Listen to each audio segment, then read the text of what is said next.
The National Electrical Code provides minimum cover requirements for electrical ducts in Table 300.50. These requirements do not specifically address the impact of concrete encasement on cover depth. However, an exception is provided in the NEC that allows for reduced cover depths for direct buried conduits under certain conditions. NEC 300.5 states that in industrial installations, rigid metal conduit or intermediate metal conduit type MI cable or type MC cable shall be permitted to be buried 6 inches deep, provided the conductors are continuously protected from physical damage by a granular or compacted material not subject to displacement, such as sand, crushed rock, or gravel.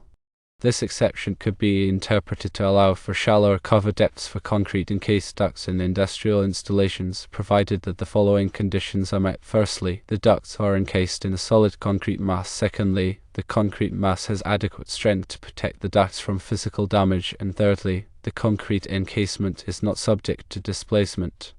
There are several technical references that provide additional guidance on this topic, including IEE Standard CQ-2017, IEE Standard for Underground Utility Line Construction, ACE 100-2016, American Iron and Steel Institute Specification for the Design of Cold-Formed Steel Structural Members, and ACI 318-19, American Concrete Institute Building Code Requirements for Structural Concrete. It is important to note that the NEC exception mentioned above is specifically for industrial installations. It is generally not recommended to reduce cover depths for concrete encased ducts and other types of installations without specific engineering analysis and approval from the authority having jurisdiction.